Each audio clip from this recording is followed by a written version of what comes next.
ইসরায়েলের তৃতীয় বৃহত্তম শহর হাইফা। তবে শুধু আয়তনের দিক থেকেই নয়, কৌশলগত দিক থেকেও শহরটি অত্যন্ত গুরুত্বপূর্ণ। আর সেই কারণেই হয়তো চলমান ইরান ইসরায়েলের উত্তেজনার মধ্যে এবার সরাসরি ইরানি ক্ষেপণাস্ত্রের নিশানা হয়েছে এই উপকূলীয় শহরটি। আন্তর্জাতিক সংবাদ মাধ্যম ওয়াশিংটন পোস্ট সহ একাধিক সূত্র জানিয়েছে, শনিবার হাইফায় বিস্ফোরণের শব্দ শোনা গেছে। হাইফার উত্তরাঞ্চলেও ক্ষেপণাস্ত্র হামলার সংঘাতের খবর মিলেছে, ইরানের রাষ্ট্রীয় টেলিভিশন দাবি করেছে। অন্তত 100টিরও বেশি ক্ষেপণাস্ত্র ছোড়া হয়েছে তেল আবিব ও হাইফার দিকে। হাইফা শুধু একটি জনবহুল শহরই নয়, বরং এটি ইসরায়েলের অন্যতম অর্থনৈতিক এবং প্রতিরক্ষা কেন্দ্র।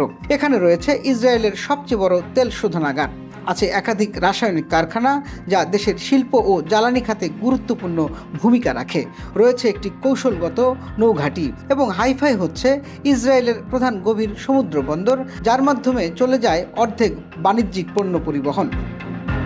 নিউ ইয়র্ক টাইমস ও রয়টার্সের বিশ্লেষণ বলছে, হাইফার উপর হামলা মানে শুধু সামরিক নয়, বরং অর্থনৈতিক ও প্রতীকী ক্ষতিও। হাইফায় হামলা তেহরানের প্রতিশোধের বার্তা। ইরানের দাবি, তাদের জ্বালানি অবকাঠামোয় হামলা হলে ইসরায়েলের জ্বালানি ঘাঁটিও থাকবে না নিরাপদ। হাইফায় সত্যি ক্ষেপণাস্ত্র আঘাত হেনেছে কিনা তা নিয়ে এখনও ভিন্ন মত রয়েছে। বিবিসি তাদের খবরে প্রথমে হামলার কথা জানালেও পরে সেই দাবি প্রত্যাহার করে। তবে স্থানীয় ইসরায়েলি সংবাদ মাধ্যমে বিস্ফোরণ ও আগুনের খবর এখনও ঘুরছে। মধ্যপ্রাচ্যে এখন চরম উত্তেজনা। এখন হাইফার মতো শহরগুলোর উপর হামলা যে দ্বন্দ্বকে আরও ভয়াবহ রূপ দিতে পারে তা বলাই বাহুল্য।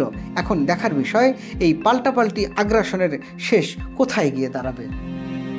টুটুল রহমান, খবর সংযোগ।